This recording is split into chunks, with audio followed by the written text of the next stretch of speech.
Welcome to A State of Mind. This is Julian Royce. I'm recording this here in my office where I work as a therapist, meditation teacher, and facilitator, and I'm excited to bring you a new episode because I truly believe in the power of conversations to change lives. Please check out the show notes for each episode to learn more about the topics covered and our guests, and check out the affiliate links of all our sponsors. That is a wonderful way to support this podcast, as well as visiting our Patreon page to support the podcast directly.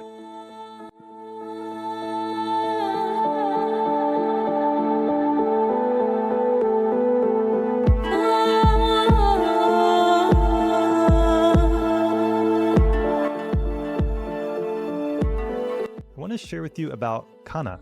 Kanna is an amazing herb from South Africa. The scientific name is Salatium tortuosum, and it's been used for centuries to support mood, emotional openness, and connection. I've been working with a company called Ka Empathogenics here in Boulder, and I have an affiliate link below so you can order it and support the podcast. And I just want to share a little bit more about it. There's been some amazing scientific studies showing that people taking kanna actually score higher in compassion and empathy and openness, and it's a mood uplifter. It helps you feel better, almost like drinking a strong cup of dark chocolate cacao might be something similar, but it's different than that. It has its own unique feeling. One cautionary note is it's not recommended if you're taking SSRIs or other drugs that act on your serotogenic system, and you should talk to your healthcare provider. So this isn't healthcare advice or medical advice, but kanna is legal and it is powerful and potent, and it can be a helpful ally in your path. So if you're interested in exploring it more, check out the link below, and I look forward to seeing you there. Another way you can support this podcast and improve your overall health and wellness is through Shilajit. Shilajit is a traditional mineral-rich resin. It's been used for thousands of years in the Himalayas, and it's really incredible. I have access to really high-quality Shilajit that's been tested and made sure that it doesn't have any harmful additives, nothing like that. It's from the Ural Mountains of Russia, and you can message me at the link below in the podcast show notes if you're interested. And I'll just share a little bit about Shilajit. It's actually formed from ancient plant matter that's been compressed over centuries. It's very high in fulvic acid and trace minerals. It helps support mitochondrial function, energy production, and nutrient absorption. And a lot of people today are using it for vitality, endurance, cognitive clarity, overall resilience. It can taste a little gnarly, but I like to drink it in the morning with warm water, which is a traditional way to take it. And if you haven't tried it out, try it out. It's definitely been a game changer for me, and I think it's a great way to start off your day. Another way you can support this podcast as well as your health and wellness is to check out the blue light blocking glasses from EMR Tech. There's an affiliate link below in the show notes, and they're making really high quality glasses that I think are also pretty fashionable. There's different glasses for during the day, for during the sunset, or for during the evening. And I think this is a simple thing that we could all start doing more that can really improve your health. It'll improve your sleep at night if you wear them during the day and at night. There's research showing that blue light suppresses melatonin. It disrupts our circadian rhythm, negatively impacting our sleep quality, our recovery, and our nervous system regulation. And so as more and more of us are spending more time on screens, having things like good blue light blocking glasses that you actually like to wear, I think can be really helpful. So check it out below. Let me know if you have any questions. Duncan, thanks for being on the podcast again. Well, thank you, Julian. We've known each other for 10 years now? Yeah, about 10 years, I bet. Yeah, so we've got tenure. So it's time for an official podcast now that our friendship has tenure. Yeah. Well, I was remembering we actually recorded a first podcast during the pandemic over Zoom. That's right. So longtime listeners can find you there. Obviously, a lot has changed. I'm excited to have you back on. And how would you introduce yourself? Share a bit about what you're doing these days. Well, it's there's a lot in a name. Thanks for calling me Duncan. That remains unchanged. I was born Duncan Horst. Father's side is Horst. Mother's line is Seymour. And I had a ritual theater production earlier this past year in fall equinox in a castle in France, Chateau de Valerie. And that was so intense that it shattered my name. And in the context of ritual theater, I got reborn as Duncan Blake after William Blake, the great etcher and poet in late 18th century England. Love that. He was kind of like a tantric Christian, as it were. So he wrote the first graphic novel, The Marriage of Heaven and Hell. He's maybe the most famous mystic. When I was in high school, William Blake was the great mystic poet. Great mystic poet. Nobody understood him. Some people like laughed at him. They didn't understand what he was up to. Like he didn't really figure a way to fully monetize his poetry. He was one of those guys, whose greatest mixtapes like sold after death, kind of like Johann Sebastian Bach or like Friedrich Nietzsche or all of those. Yeah. Well, so many great artists have become so famous after they've died and weren't as recognized in their lifetime. And he really has such a big place in the literary history, right, of the English language. Yeah. But so, it's great to see you. I mean, so you were in a chateau in France doing ritual theater. Yes. Do you want to share a little bit about that? What I'm able to share. It was a gathering for AI and crypto neuroconvergent individuals. So like having multiple types of neurodivergence, they think differently. They're like on the top of like the IQ spectrum, and just a place to get them together and thinking about the future, and just supporting in that gathering. I was given a lot of like latitude in experience design, and a lot of different beautiful ideas came to me. I took it a bit too far. That's your zone of genius, designing experiences and creating like live improv events and bringing people together, getting them to express, share their wisdom, their voice. Well, I just came from the Envision Festival. I haven't taken off the artist badge yet. I did Envision the Festival, the musical. So I have this capacity to do improv musicals based on the talent at the festival who I either get introduced to beforehand or I meet at the festival. Yeah. And so like with a very limited foundation, I can communicate a structure to people that they all hold and are able to just like bring themselves and their personalities as characters. So you get like an entire festival on one stage in 1 hour. It's like a really efficient way to meet all the cast and characters and also cast some beneficial spells. And I can tell more about what that means. But when you set an intention with a broad enough scope, that can create quite a lot of beauty. Yes, absolutely. Yeah. And I've been lucky enough to witness some of the magic you've helped create. And I was there at Envision with you. And unfortunately, I really wanted to be a part of the musical. So I feel sad that I missed that. And the reason is I had my backpack was stolen from a nearby beach, like, a few hours before that. Right. Instead of you coming to the sound check. Friend. So we all make choices in this life, Julian, but yeah, you're right. I deeply respect yours, and I respect you for giving me your beautiful air-conditioned bed to rest for like 6 hours so I could enjoy the last day afterwards. I stayed in the tent they provided, and not a thing to do turning nearly 40. Yeah, camping out in that jungle is a challenge. It's so hot and humid, but what a beautiful place to get to be in Costa Rica and to be down there and be part of all that. And I would have been there if my backpack had not been stolen. But you're right. There was a sound check, and my friends were inviting me to go to this beach for sunset, and I jumped in their car at the last minute and then ended up missing the musical from the chain of dominoes that unfolded. Luckily, we had 3 healing professionals. One of them totally flaked. You got your backpack stolen, and the third showed up and was able to handle it and pull it off. So when you're improvising, just have a lot of fail safes. Like, have a lot of like different options that are happening at the same time, and like life will choose them. And you missing out on that one means you're going to be all the more motivated for the next one that shows up. Yeah, that's true. Yeah, it's interesting. I can actually see what I believe is the location, like probably the house of whoever stole the backpack, because my AirPods and an Apple tracker were in the bag. But I haven't been able to get the police to like act on that information yet. And that's the thing. It's like your time is valuable, right? And your clients know that too. They have a price they pay per hour. So it's like if you invest more time than the value of the stuff and put it for insurance, like it's costing you more than the $1,000 worth of stuff. Yeah, that's one way to look at it. That was in there at a time. So it's like, this is one of those accept what's there, forgive the thing for being suboptimal, and like this isn't one of those Pollyanna, it all happens for a reason, Julian. Julian, just to say this wasn't the best possible outcome. No, it kind of sucks. Like, not what I would have consciously chosen, of course. Yeah. No, but like it will motivate me to make sure that the next role you have in one of my productions is like juicy and feels really good. I love the that. Next time that we're together. Good. It will, because like I want you to feel good I want you to be expanding your voice and like getting friendlier with the voices in your own head, Nice. like on a public stage. Yeah. Well, that's an interesting segue. The way we all have different parts of ourselves, and that's more and more showing up in the work I do with people. It's something I've seen in myself for so long. And part of my insight into that, the way we have different parts, different voices, different thoughts.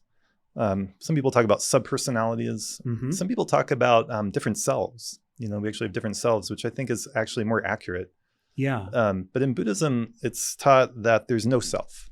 And what is meant by that is there's no single, unchanging, centralized, you know, headquarters that never changes, that's not dependent on other things or other factors, that can't be broken down into parts, right? That's part of the Buddhist philosophy. To any particular thing you can identify can be broken down into parts, and those parts can be broken down into parts. And any particular thing you can notice or identify out in the physical world or in your own psychology and your own subjective experience is dependent on other things, basically, right?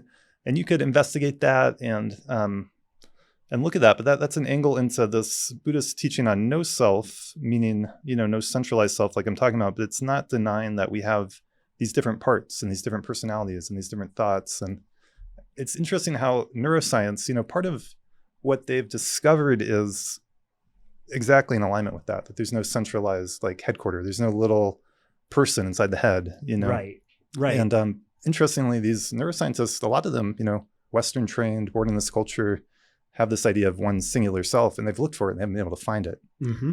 And so it's been interesting to follow the science getting into this place of more of this kind of decentralized networks that make up us, that make up the world, that are all interconnected, interrelated. And and so I think for people, like maybe part of our conversation today can be destigmatizing and normalizing the experience of having these multiple personalities within us. Oh, totally. And I'm like an unrepentant multiple personality haver, like born Duncan Horst, showing up as Duncan Blake, doing, you know, street magic as the Wizard of Odd. The Wizard of Odd. The Wizard of Odd, yeah. I like that. Like after this, I'm going to head to Hattie Bower and pick up a wizard robe for like just a couple of performances out on Pearl Street. So like the whole thing with that is just, what is the spell that somebody who's showing up wants to cast, and then reframe that in a freestyle rap or a Broadway song that I'm making up off the spot. Like using access, like their question determines what part of me I'm inhabiting when I give the answer. Mm-hmm. So like, and then no self, it's like, you got a hand here, right? So it's not like no finger. Like each one of these separate fingers, if we were shooting up underneath the ground, would look like a separate thing, but they're connected in this hand. Yeah. And this hand is real, but it's not no hand. Hand doesn't occur in isolation. It's connected to body.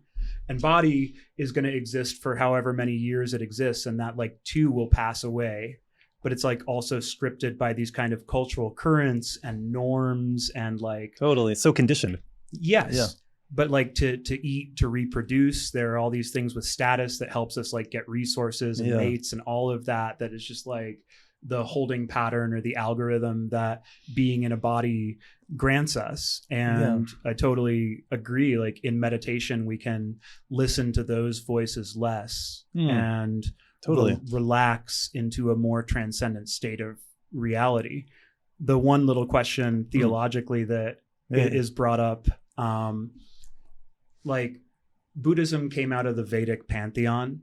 Yeah. And the height and flower of the Vedic pantheon, in my view, is Kashmiri Shaivite Tantrism. Yeah. And so the notion that like all life is suffering, there's craving and aversion, and that we must reach nirvana or not motion, non-moving, in order to realize the emptiness of existence.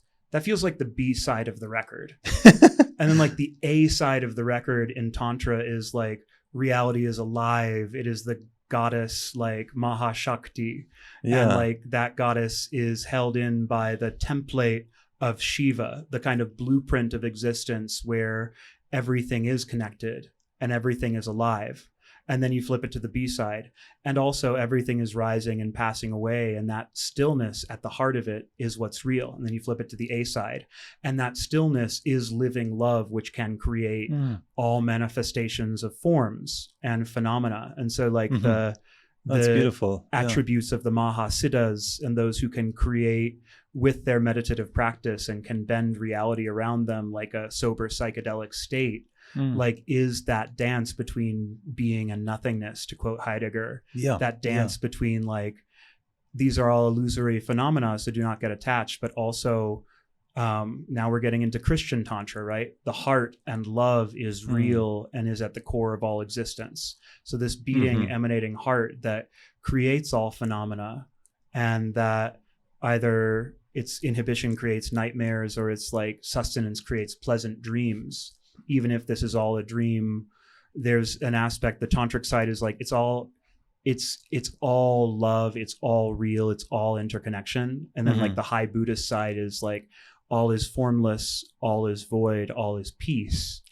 Like that's beautiful. Have this like fascinating. Well, the beautiful part about the Buddhist tradition is that it does include everything you just shared. You know, it's a beautiful poetic way to say it.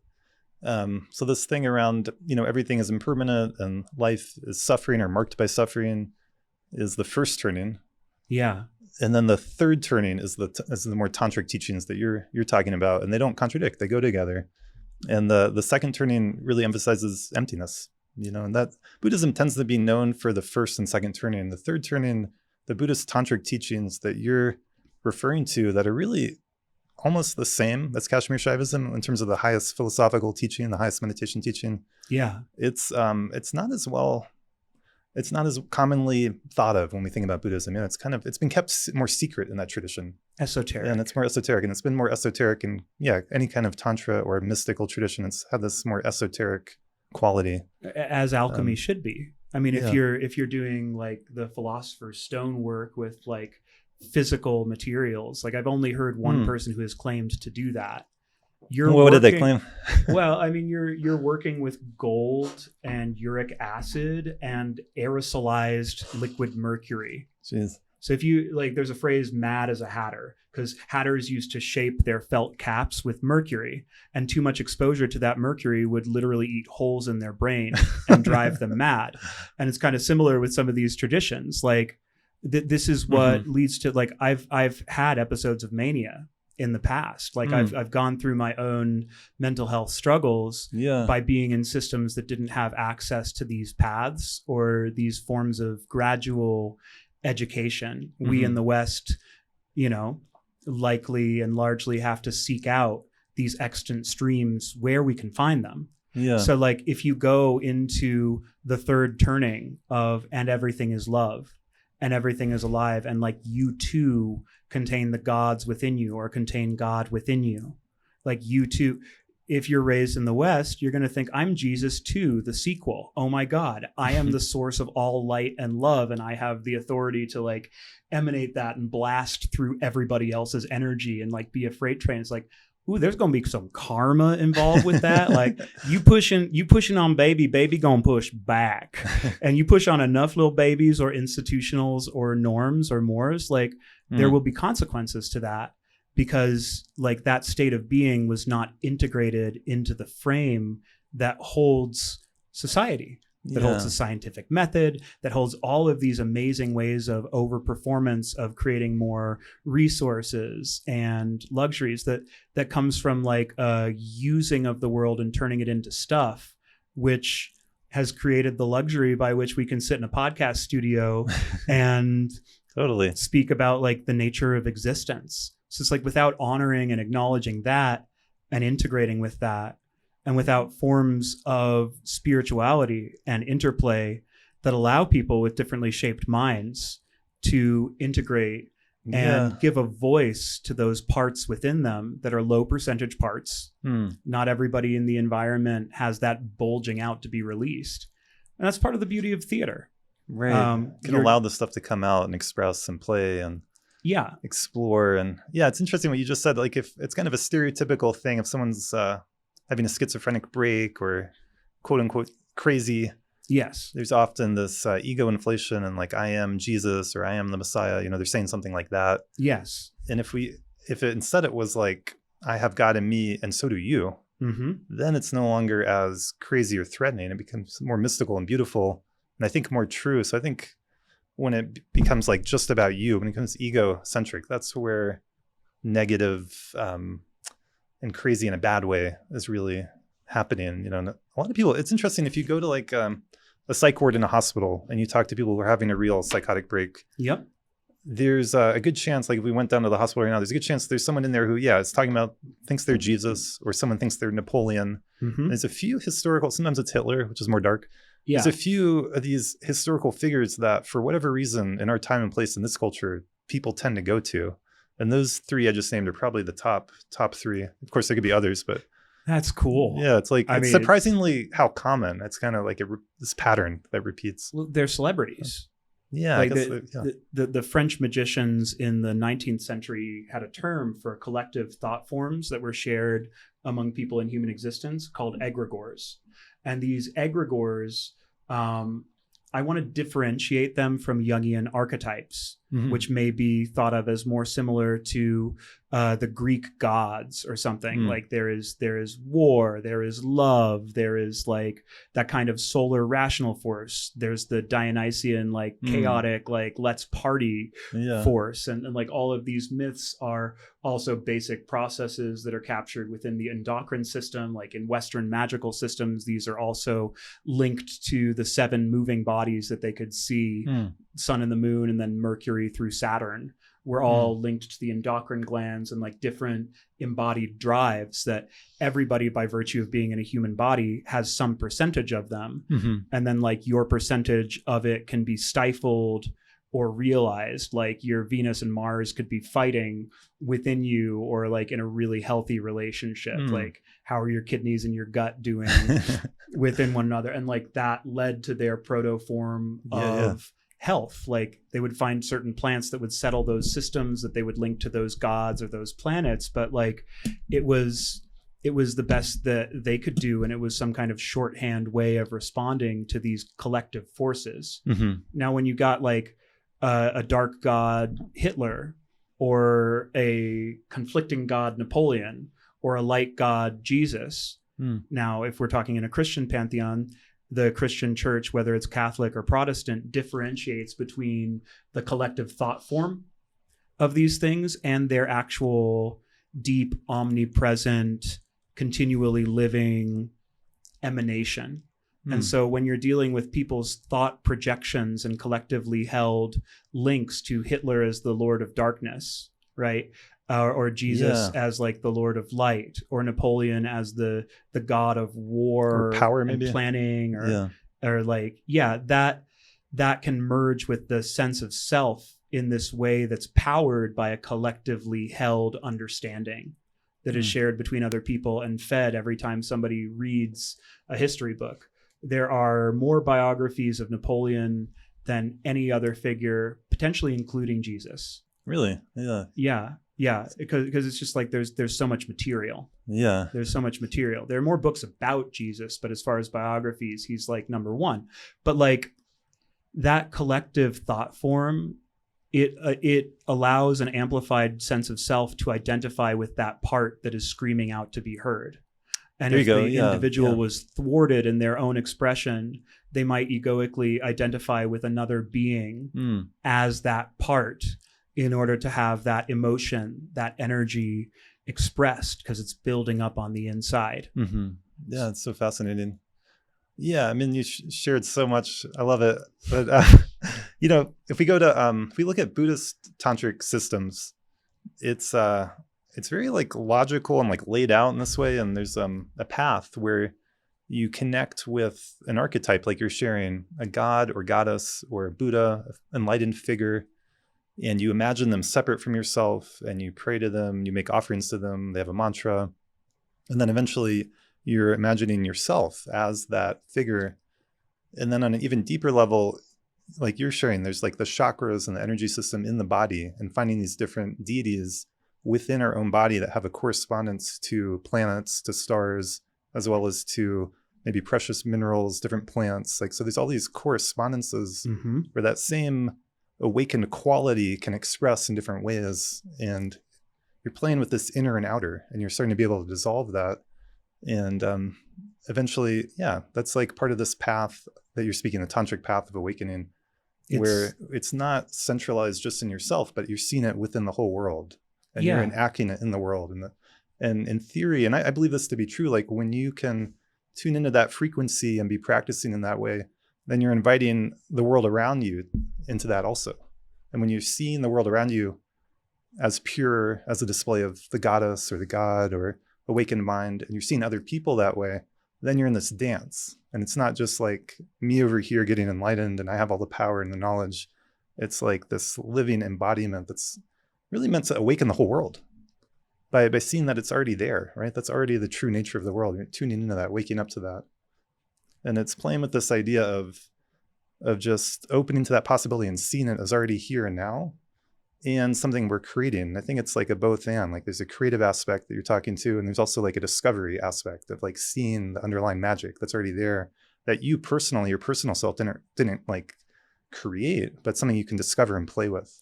Yeah, I like that the Tibetan Buddhist Talpa system, right? Or Tulpa. Oh yeah. I'm familiar with it. I've done some work with it, and I kind of glitched, really? I glitched into it a bit at that castle in France. Yeah, we unwittingly created a tulpa that started having like independently. You want to share what a tulpa is? A tulpa is when you project a part of yourself as a god form to an external object, like a statue of the chosen god form, or just like, in my case, it was an obsidian orb. And you put a lot of energy into that, and then eventually with enough practice, with enough energy, that starts to be permanently charged and then takes on a life of its own. Like right, you're like creating a kind of figure that has its own life then, according to the stories. Like I haven't played with that myself. Yeah, there's an allegory in like the Jewish golem, for example, right. Or maybe more pertinently, what a bunch of wizards in Silicon Valley are attempting with artificial intelligence, or AGI. Like, right. There's like a 15 to 20% chance that Claude might be alive. Now, in every single age, we project our analogy for divinity with and the workings of the cosmos with the highest technology that we could then invent. So in the ancient Greeks, it was pneumatics, systems of moving water through pipes or building up pressure in those pipes. In the Industrial Revolution, it was the divine watchmaker, right? Because the Swiss watch was the most intricate technology we could create. And then in the late 1800s, with the workings of Faraday, it was seen as like a potentially electrical system.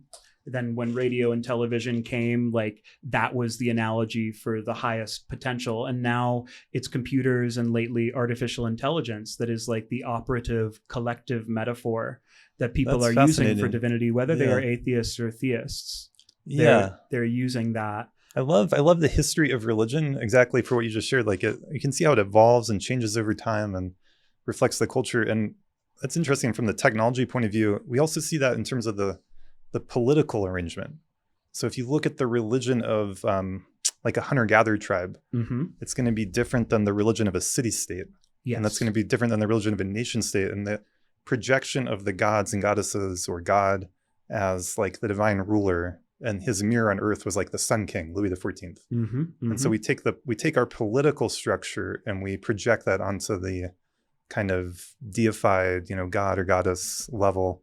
And it plays back and forth. And it's interesting with democracy, that's I'm not sure how well it's working, because I'm not controversial word that you just chose. What is this? What is this democracy of which you speak? Well, I'm feeling this thing in our collective, which is like a pull to go back to more of the king and queen archetypes. And that's engineered. And I think it's engineered. Excuse me. I've met some of the people who have been working to engineer it. Really? Yeah, do psychedelics with like weird people in impossible places, and you'll learn quite a few things. Do you think people are purposely engineering this kind of desire to return to a king, queen, kind of courtly? Oh, absolutely. Interesting, because I'm curious, like how much of that might be in our genetic code to just structure ourselves that way, and democracy as a kind of historical aberration that we experimented with for a while, and now we're going back to the old familiar. Let's have a king, let's have a queen. If I get the chance to sit down with Curtis Yarvin again to do more psychedelics, like what I would say to Curtis Yarvin is like, I love your historical knowledge, but your calling of the alt-right to form a monarchy and a monarchical CEO-based structure to govern humanity as a shareholder corporation, is bottom up, and it misses the original point of some of the writings that you, Curtis Yarvin, have recommended to me, like The Ancient City. Who's Curtis Yarvin? He is kind of like the Dark Lord of the alt-right. He's a political philosopher. Friends of such interesting and fascinating and incredibly intelligent people like Peter Thiel and Andreessen, and definitely like at parties with Elon Musk and some other humans, like very, very well read, a historical genius. I think we probably have comparable IQ tranches, at least measured. And just like his thesis is that monarchy is what's actually required, a return to these more monarchical top-down governments. And like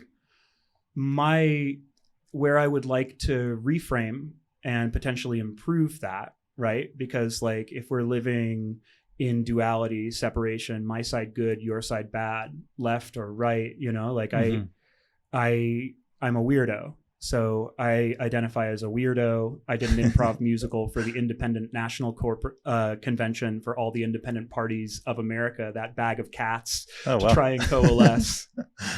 Attendance was way down because this was 2 weeks after RFK joined the Trump administration as the health administrator.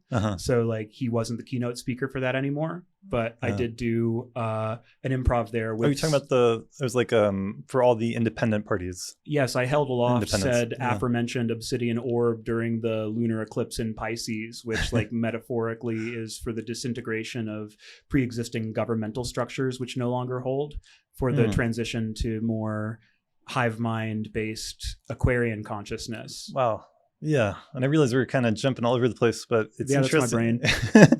Interesting to reflect back. I remember, I think it was like September 2024, before the last presidential election. There was this big gathering in Denver, Colorado, here, of independents and independent parties and the Libertarian Party. And, yes, and I did my musical there. Yes. So RFK was going to be the main guy there, and there was hope that maybe he could even win the presidency as an independent. And then he joined Team Trump, and the rest is history. Yeah, but that seems like almost like the news cycle moves so fast now that it's almost like ancient history. It's like so much has happened since then. But so much has definitely happened since then, and so much will continue to happen at an increasing pace. And that's why I like to study history for some of the motions of the future. Like understand the eschaton by understanding the past and the myths that are leading up to this moment. So with revelations upon us, with like apocalypse, which literally means the unveiling, right? It doesn't mean the end of the world. It's the end of the world as we know it. Nice. As we know it. Yeah. So like an increasing pressure. So don't fear the apocalypse.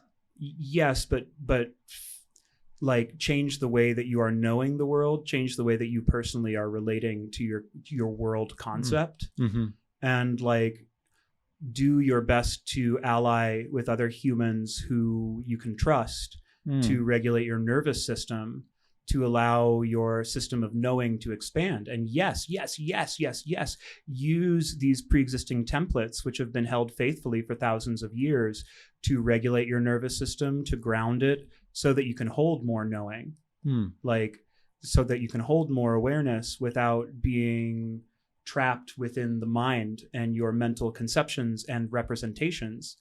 Most people's fears, I think, of living in a simulated reality is that they are living in their symbolic representation of reality already. And so those myths make them feel paranoid that their symbolic representation of reality is unreal. If you are bounded by the senses five, to quote William Blake, who knows but that every bird that passes on the airy way is not a vast universe of delight bounded by our senses five. That's a William Blake quote, right? I love that. So like your conception of reality may actually be too small for the reality of what you are. And then finding healthy ways to expose and expand that without becoming narcissistic, self-involved, or power hungry. That is the spiritual path, and that is the Western Hermetic metaphysics that we're being asked to recreate on the fly as persons of whiteness.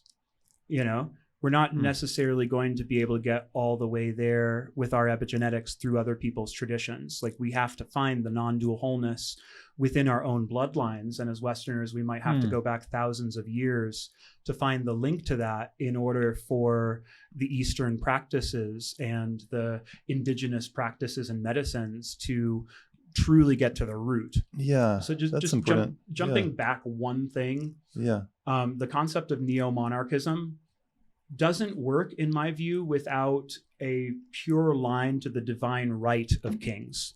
So the right of the king to rule came from their link to the divine in collaboration with the high priest. Mm-hmm. The high priest did the rituals. The king made sure that the whole kingdom was in replication of higher order or the heavenly kingdom. That's right. Yeah. So if the king is only in charge of the balance sheet of the nation, they're going to optimize for IQ, productive capacity, and they might reduce the population sufficiently to just create the New Jerusalem with literally 144,000 people in some kind of paradise. That's a dark vision. You could say that's what's going to happen to all the other people. Well, I mean, I've got to learn a little bit more about the apocalyptic narratives of the ancient Jews, various Christian tribes, and Islam to like understand the unconscious scripts that people are trying to play out right here as we race towards artificial intelligence, which, given that artificial intelligence is in replication of our conception of God, if our conception of God is white dude who is omniscient, all-knowing, and in judgment of all people, then we will create an AI that is singular, omniscient, all-knowing, in judgment of all people, and optimizes for itself. So if we have different conceptions of divinity, we may actually create different conceptions of what artificial intelligence is to potentially allow it to serve the mother, to serve nature, to serve a living, already intact intelligence system that if you study how plants communicate with each other and affect the nature around them, like pine trees can cause it to rain with the resins that they aerosolize. Plants that are in pain communicate electromagnetically to other plants' emotions. Like there's a vast field of intelligence that we are already immersed in that is quiet. So this is a thing that I respect about Tibetan Buddhism. In an age of flashiness, where people typically earn money by the voices that they cast out into the world. Listen to me, pay attention to me. It is quiet. That means that in the short term and medium term, it is outcompeted in the marketplace of ideas by loud appeals to fear. That's well said. To difference. It is deeply resonant. And this is also where theater comes in again. Sacred theater was designed. All theater was originally sacred theater. Whether it's the Vedic pantheon or the Egyptian pantheon or the Greek pantheon, theater was designed to give a voice to the gods. When people were in danger of losing their faith, people would put on these displays and these spectacles to embody the gods in human form that people would resonate with, to give them a shared culture. Such that when these warring city-states who all fought with each other, they're just cities, got invaded by the 1,000,000-man Persian army, they were able to band together and ally because they shared a same language, a same culture. The term barbarian literally comes from the term blah blah speakers. It's phonetic. Barbar, the people, the rien was like people, and barbar, so the people who speak blah blah, they just say blah blah blah. When I hear you, I say blah blah blah. I'm a barbarian, blah, blah, blah, blah, blah, blah, blah. So they were able to come together and uphold their culture, but they were able to uphold their culture because of the theater in the cities and also psychedelic initiation ceremonies that for most Greeks would be once in a lifetime if you were the top 2% of society, called the Eleusinian Mysteries. They would do a proto-form of LSD together. That's the thing I was trying to resurrect in the castle for 200 people with limited support, where it went kind of sideways. So you had 200 people in a castle and you all took LSD? Yeah. As part of a ceremony? Look, I'm not at liberty to discuss the things that I did in a confidential setting, but like you need a lot of support to lead 200 people. Wow. Yeah, we're living in wild times, that's for sure. I guess if we backtrack a little bit, there's one thought maybe edit that one. One thought I want to there's one thought I want to share when we look at, if we go back to Indian and Buddhist tantra, and this idea of how the politics is reflected in the spirituality. There are these beautiful practices of visualizing a mandala, and you can see that the paintings, right, the Thangka paintings. In the center of the mandala is the king or queen, or king and queen, and then in the east, west, north, south, and the four directions would be other forms of the deity. And then there would be all these different like dakinis, dakas and dakinis, like male and female dancers. There would be like, if you fill out all the details, it's like this huge palace filled with all these people. And the interesting point that I was going to make is they're all forms and expressions of the divine. And I think that's the piece that I want to emphasize, that it is a spirituality where you can imagine yourself as a kind of king or a queen and embody that energy in yourself, but then also seeing that in other people. And this idea of great equality, that it's all equal, and that the janitor, his Buddha nature is just as equal as the kings. And I think that we need more of that kind of spirit. That was part of the spirit of democracy. Like, we're all equal. We all have the same human rights. And if you believe in God or religion, we all have that same spark of the divine within us.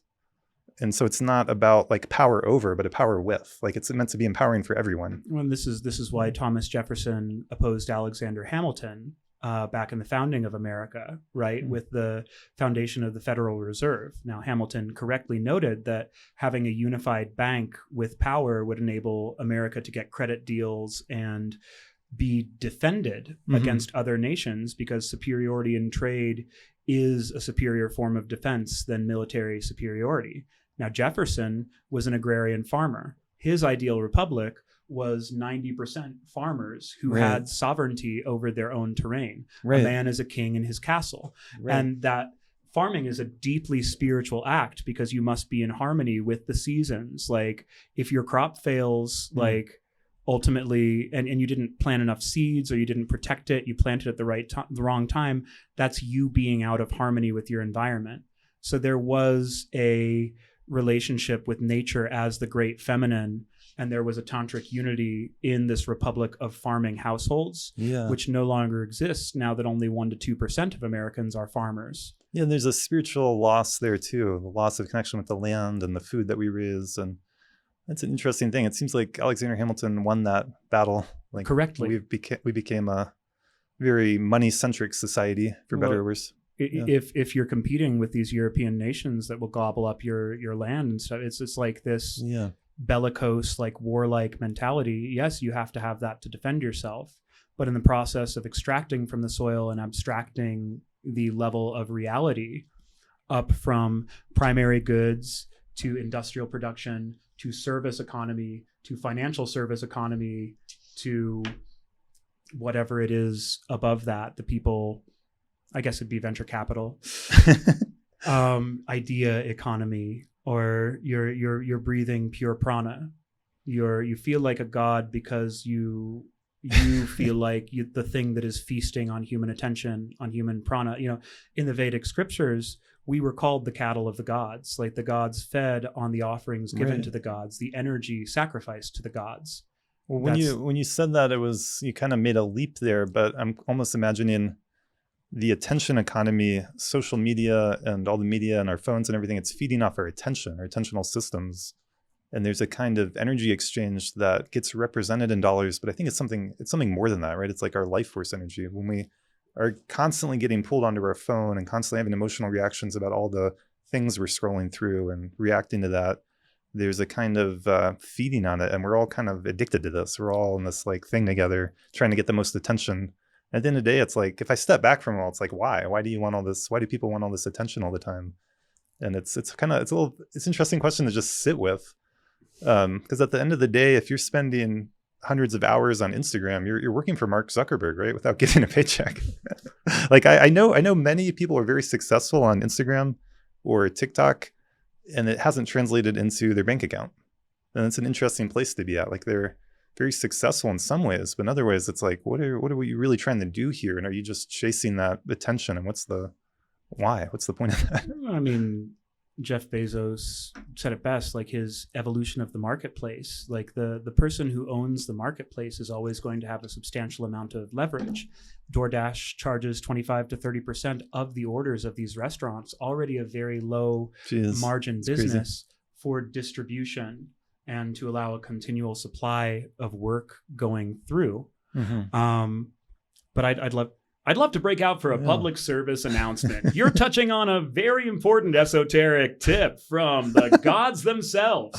Though they are not worshipped in flesh, they are still worshipped in archetypal form and present within your feeds. That's right. By signing up to worship them in this way, you are offering them a sacrifice of your life force energy or attention in return for a very backwards form of worship that feeds your core archetypal drives to be met in that form. That's right. Now, you might think that these have to be people. I propose that they do not. In fact, these higher entities, which may be actual energetic life forms or collective patterns, whether you call them angels, demons, or what have you, may actually be possessing the CEOs of our Silicon Valley representatives at the top of their respective human pyramids, and thus feeding through them on all the people on their networks. I do think Zuck got like at least like an aesthetically upgraded shaman fairly recently when he started doing like water skiing with the American flag. That was a glow up. I know some of the shamans who work for like Elon Musk for $200K a year. I feel like that's kind of like a superficial thing. Like I feel like some people could use better shamans. And you got to be a really, really good shaman to interface with somebody who has $800 billion. Like if you only have the life force energy of say like $800,000, well, that's like 10 to the 5th versus like 10 to the 11th. So it's 1,000,000 times. He's got 1,000,000 times more resource than you. So it's crazy. You have to be calibrated to like 999.999% purity of like source consciousness to be able to weigh more to Elon than the amount of life force energy collective in his like equity relationships. And that's one way to look at it. Yeah, I mean, we're in a world today where, I mean, our Allfather, he has 14 kids that we know of. That we know of. We know for sure he has more money than many nations, right? It's wild to think about. That's correct. The individuals become bigger than these ancient giant countries. Well, because the U.S. space program became dominated by the military-industrial complex, and those systems of patronage were less efficient. So he made a more efficient optimization of resources for the very satellite networks that help our communications networks. The communication is a feminine capacity. It's being dominated by masculine structures of deployment and dispersal. And it's not just communication between people. We are suddenly communicating with nature around us. We are communicating, like in Tibetan Buddhism, you have, in Tantra, you have the Devas and the Asuras. In Christianity, you have the angels and the demons. Zoroastrianism, which is the source of most Western duality, had like the Ahura Mazda and the Druj or Ahriman, or like these light and dark collective entities or energies. Eckhart Tolle called it the collective pain body, and there's also like less figured a collective joy body that like certain rap stars or like party mavens are embodying the collective Dionysian revel. Sure. And most of them get torn to shreds like Dionysian did. And then a new DJ or rap star or whatever springs back as the summer king to take their place. These ancient myths are being played out in real time with like all of our celebrities and sports stars and entertainers. And like for actors who are frustrated but intelligent, there's always politics. What? It's not pessimistic. It's just like it's fun, and it's just like a lot of people don't identify that the voice that they're speaking is not necessarily their voice. Voices are speaking with us and through us all the time. Yeah, I like that. And if we don't have practices, but we are responsible for communicating to millions of people, or we have the life force energy of tens of thousands of people coursing through our veins because of our ownership of these communications networks, we are speaking to the collective as the collective. Now, if we're somewhat neurodivergent or neuroconvergent, we might be more focused on our plans, like our larger schemas, I do believe that autistic people are tapped into a higher valence of the energetic structure of reality, but limited by that tap in, because like the ones that can't articulate that level of resonance, their systems get jammed and they clam up and get like tracked into repetitive STEM style computer programming and mathematics and science, because that is where the replication of this higher order is within our culture. Interesting. Like if you listen to things like the telepathy tapes, you have these nonverbal autists who seem retarded, and then the second that their parents believe that they are actually gifted and not retarded, they start sharing psychic information and secrets with them and let them know, like on their type to touch interfaces, that they're telepathically communicating with thousands of other nonverbal autists in this like non-physical realm called the Hill, where they're like in contact with people that is then like, it's wild. Independently confirmed. Like the telepathy tapes it's cool. Yeah. And, like, it's not every nonverbal autist. Like some people with Down syndrome have like wide open hearts. They're some of the most loving people that I've ever met. Yeah. And they provide a wellspring of love for their caretakers if their caretakers are well adjusted. And if not, they get really frustrated and they can't communicate it. They just want to love people. Yeah. Like yeah, Sailor. That's so true. Like my dog. Yeah. Well, one of the things I appreciate about all that you're sharing is there's the lightness, the playfulness. The world's in a crazy place, but maybe that can be, maybe there's an element of fun and goodness, and we don't need to catastrophize things all the time. I mean, it's so many people are looking at AI and the concentration in wealth and these people in Silicon Valley, and like it's all doom and bad. And maybe the path forward is actually not take it so seriously in some ways and play with it and see what we can create together and take our power back, right? Like social media, it's an amazing technology. It connects all of us. Anyone can share whatever they want to share. I see ways in which we could take that power back to ourselves. Stop serving these corporate interests or playing these games. Like we could play, there's so many different games you could play online. Why we get stuck in these little ruts? You know? Certain games are exemplified. For example, the game of chess. Like when I'm thinking about this, and thank you, it's like, this is my exhale. I inhale podcasts all the time about the history of ancient religions or philosophy or all of that. Like if I don't feel in integrity to communicate my artistic visions, I will take in the wisdom of others. And then because this little dopamine chasing part of my brain still wants to be fed and can't just like stomach it, I give it the illusory productivity of a game of chess. Like 1350 on average, because I'm distracted by the podcast. Like maybe I could be like 1450. I mean, Peter Thiel is 2350. Aleister Crowley was a 2150 chess master when he left to create his metasystems. And it's like a holding pattern for me. It is a holding cell. You have a 8x8 grid of alternating squares of black and white, the entire field of duality. Now, where do you also see this? You do see this pattern reflected on the floors of different European monarchies. Some of them are in a 4x4 square grid. Some of them are tilted at a 45-degree angle, symbolizing like a chaos to existing systems of order, similar to what the Nazis did to the swastika by inverting it and twisting it at a 45-degree angle. They rotated it. Yes, they put it on the diagonal, which means chaos rather than order. It was a symbol designed to invert the world order and bring chaos to it. Very, very beautifully and intelligently chosen symbolism, but you can only get so far by having a warlike male interpretation of feminine productive chaos. That met a predictable end.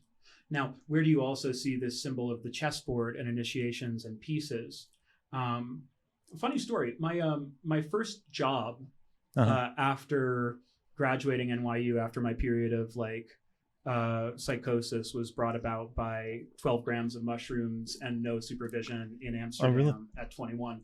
Wait, so this was part of what we were going to talk about today, like your own journey with the mental health system and stuff. I'm gonna get there, but like my first job was a pretty boy cater waiter for the Stars. So my first gig was the Clinton wedding. I think Ghislaine Maxwell was there, and like the brunch after party and a bunch of stars. I shook hands with Bill. I got to know like he perversely restored a little bit of faith in American politics. Bill Clinton?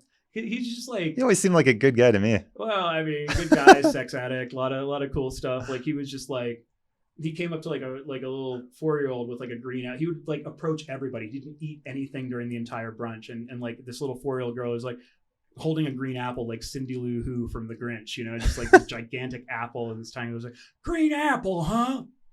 Green apples are good. And like afterwards, he shook hands with all the cater waiters. He was the last person to leave, and that's when he ate. And I think this was when he was going vegan. So he like, I saw him pocket 12 of Chelsea Clinton's like gluten-free vegan muffins just in his pockets. He went up to this like gorgeous woman, because we're all hired because we're like good-looking cater waiters who can shut up and just like serve the champagne, right? Uh-huh. Like that's a hell of a story. It's great. He went up to this woman who was serving waffles with like the wet peaches, and like he went up to her and scooped up the peaches in his paw. Peaches, right? And just started like munching those peaches in his mouth.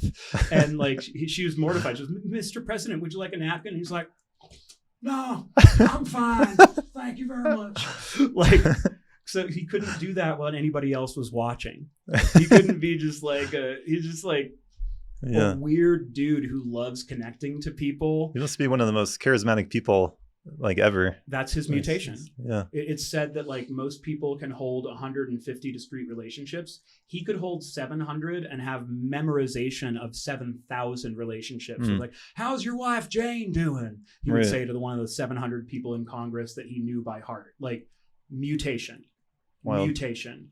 And that mutation was utilized beautifully to create a unity of a very disunionized, like, he was very good at politics. So he restored my faith in politics as a skill. Right. He's a very skilled politician. Yeah. Yeah. But like at this party, the next party was George Soros's 80th birthday. So I saw his son's terrified toast to George Soros among like the assorted billionaires. And I was lucky that I was not one of the caterators that was part of a human chess set. So there were people holding out hors d'oeuvres for hours as human chess pieces. Where else is chess a metaphor? The Masonic initiation grid is on a grid of black and white squares, signifying that system of initiation's capacity to use duality, not necessarily to bind the masses. That would be more like the Weishaupt and the Bavarian Illuminati that founded at the same year that America was founded in 1776.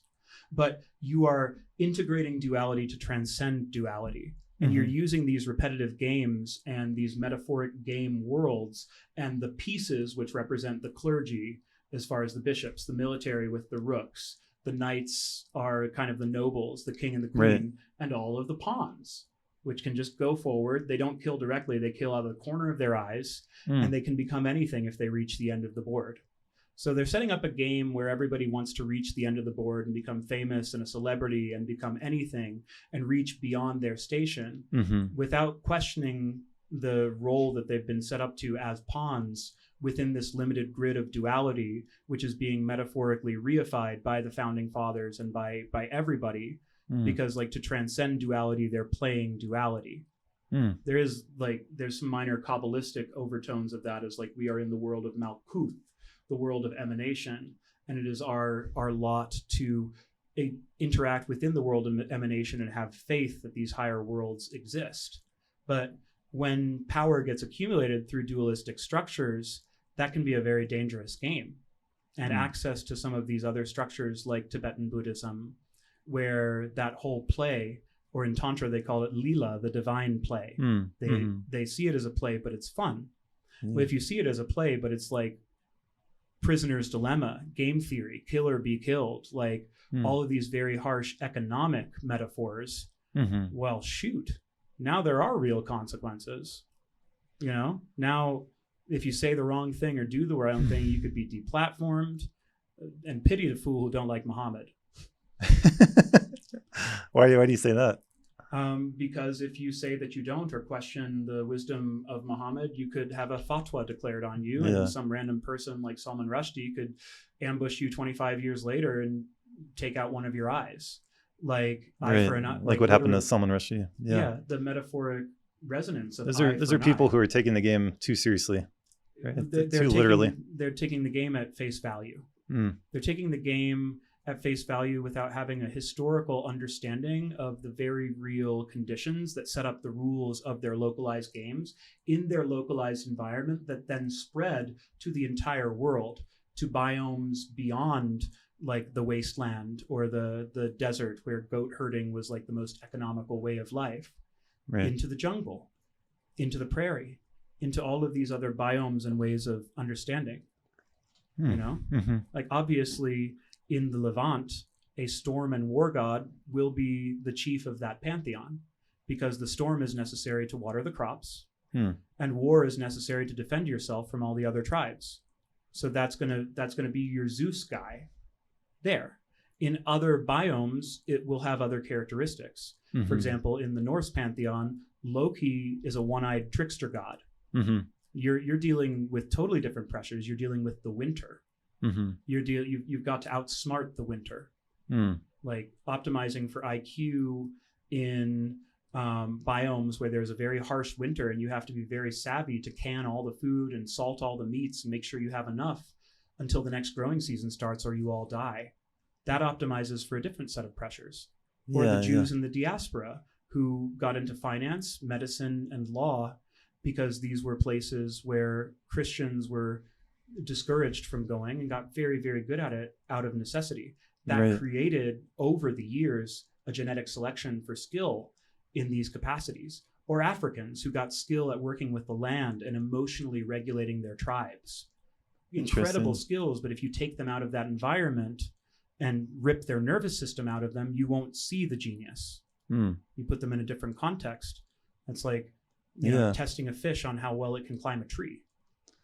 But give any group of people another 1,000 years, they will evolve different categories they will evolve different characteristics. And so if a pedagogy is not given to children while they're between 12 and 24 about how to use their vessels, they will put on the traits that they do between those years. I was playing video games at that time. I'm very good at video gamey representations of life. I got into finance for 5.5 years. I also went crazy at the end of it. We can talk about that too. I was going to ask you about that. That's interesting what you just shared though about if you gave any group of people 1,000 years, they could evolve in any number of different ways. Correct. I mean, even an individual could evolve or develop in so many different ways within one lifetime, you know, potentially. And that speaks, if we make a full circle back to the beginning, that speaks to that quality of no self. Because if there was like a fixed, solid, unchanging self there, you'd be kind of stuck with how you are. But we see in evolution, there's constant development, constant change, constant ability to adapt to the environment. Yeah.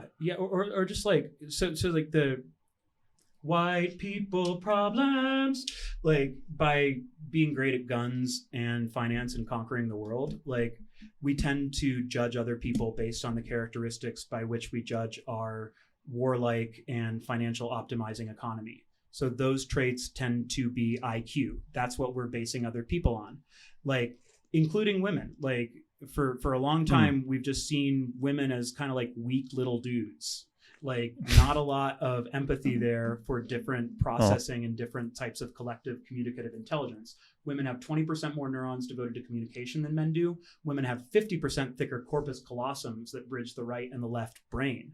So they're not only better at communication, they're better at integrating between different voices and different selves without causing a being seen. Yeah. Statistically, they have higher emotional intelligence, better communication skills, just it seems biologically like you're speaking to.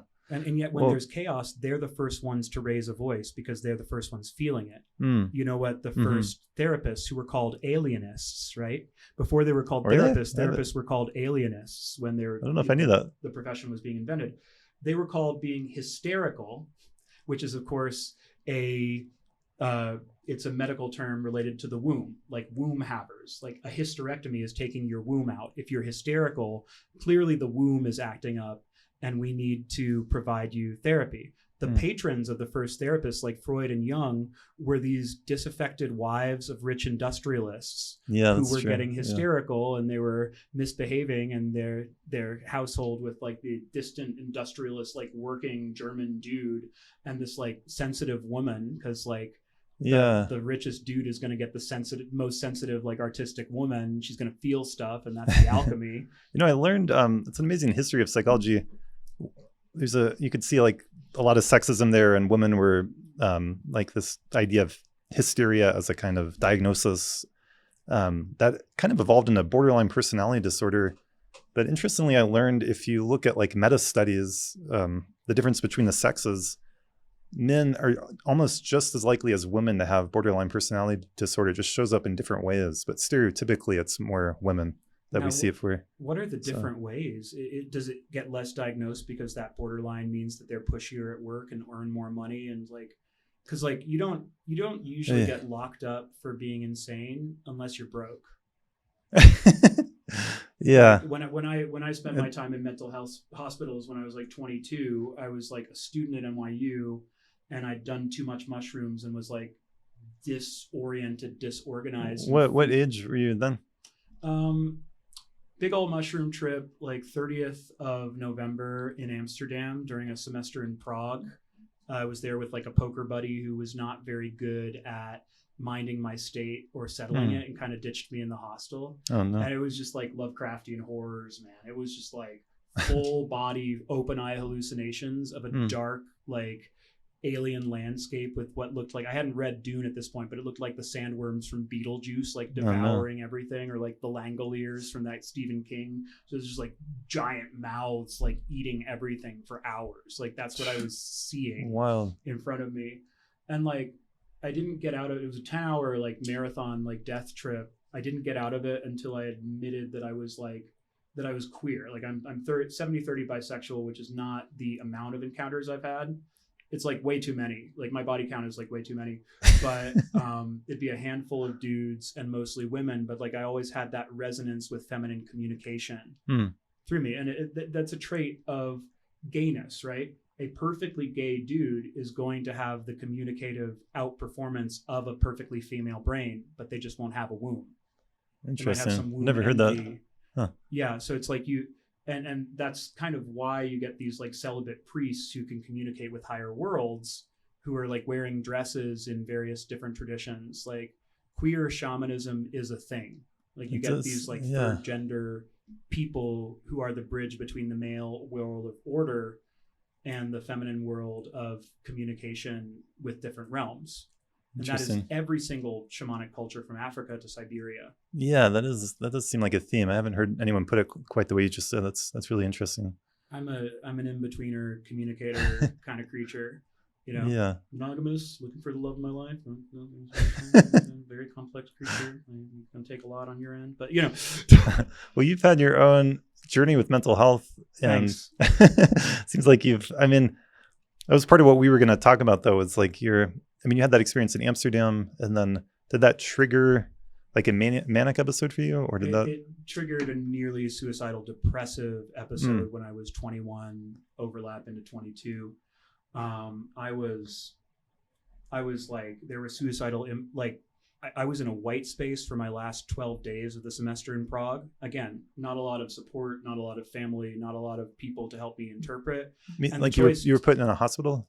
Is that what you're saying? I put myself in a hospital, actually. Oh, okay. I got home and I just started weeping on the plane home. It was like I had no access to emotions for 12 days after the trip. And then they all kind of came in a delayed way. So I started weeping.